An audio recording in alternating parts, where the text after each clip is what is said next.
I'm Ken Smith, and this is the Florida Lighthouses Show. On today's show, we will visit Cape San Blas Lighthouse. Before we do, please do me the favor of hitting the subscribe button right next to the video. Cape San Blas Lighthouse is located in the Panhandle, a half hour or so east of Panama City. Mariners first asked for a lighthouse marking the Cape as early as 1836, and the first lighthouse was lit 2 years later in 1838. Shifting sand on the Cape caused the loss of 3 lighthouses. The fourth is the current one, first lit in 1885 and built so it could be dismantled and moved as the sand shifted. I've been coming to Cape San Blas for years. An FLA grant helped restore one of the keepers' houses called Sleeping Beauty. As you can see from this picture, it needed help. Here it is, fully restored. Through a couple of storms, the beach erosion had been so bad that the lighthouse was added to the Lighthouse Digest Doomsday List of endangered lighthouses in July of 2012. The lighthouse had to be moved or it would be lost to the next big storm. FLA helped the St. Joseph Historical Society start the fundraising needed for the move with a $25,000 grant. The state of Florida and others added to the fund. FLA then finished the fundraising with another grant, and in July 2014, the lighthouse, 2 keepers' houses, and the historic oil house were moved 12 miles to a park in downtown Port St. Joe.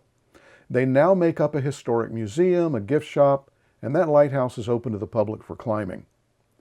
In October 2018, a new threat appeared. Linda Wood, the operations manager for the Cape San Blas Lighthouse Complex, picks up the story. 2018 had been a banner year for us at the Lighthouse Complex. We had our new air conditioning, we had our handicap ramps finished, and then the first week in October, we began to hear reports of a storm that was brewing off of Mexico. We came to the 8th of October, and the storm had started moving and was coming directly to our area. So the storm came in on October the 10th, and those of us who had evacuated watched in horror as we saw the footage from the news media of what was going on in our town. So after the storm passed, and Mexico Beach was the ground zero for the storm, so we knew that put Port St. Joe in that southeastern quadrant. And we began to look at the news to see if we could tell what had happened in Port St. Joe. I specifically was interested in what had happened at the lighthouse. In none of the pictures that I saw in the media could I tell anything about the houses. I could see the tower standing, so I knew it was okay. But we could not see specifics about the 2 keepers' quarters or the oil shed.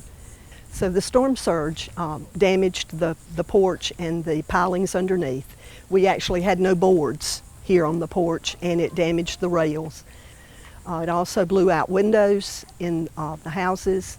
We had 1 window pane in the tower that was completely blown out and 3 others that were cracked.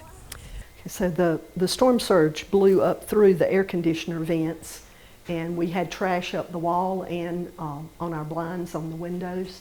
We had about 4 inches of water in this building, so there was sand deposited everywhere and other trash in the building. We were very fortunate because our building had, while we had damage, First Baptist Church, which is only a block inland from us, had to be totally torn down because of the damage that was done to it.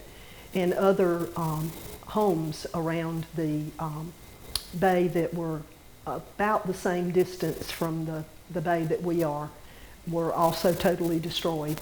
Even homes as much as 3 and 4 blocks inland had severe damage. So these houses, which were built in 1905, were built to last. Insurance covered part of our damages, which totaled about $157,000. And then FEMA also covered. And we were very fortunate to get a grant for $38,000 from Florida Lighthouse Association, which was a lifesaver for us. It enabled us to get our repairs done to the point that we could reopen for business the 1st of March of 2019. So we were prepared for our summer traffic.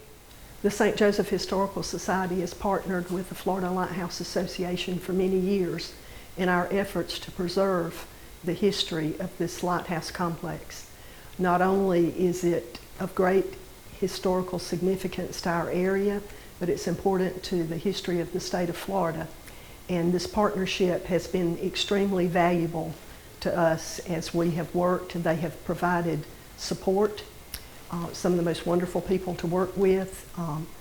They have not only provided the monetary support, but also helped us with how to.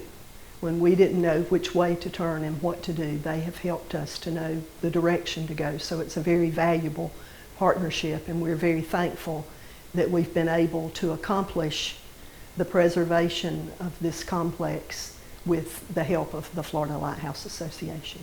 Thank you, Linda.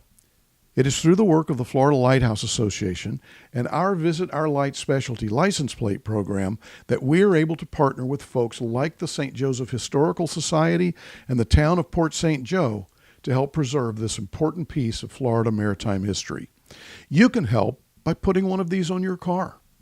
There is a link in the comments to tell you how. If you want to know more about the Cape San Blas Lighthouse, if you want to visit and climb it, their link is in the comments too. If you want to know more about all 30 historic lighthouses that dot Florida's 1,300-mile coastline, click on the Florida Lighthouse Association link in the comments. If you like what you see on this channel, please click the subscribe button. This way, we can keep you informed on all that we are doing to help keep Florida's lights shining.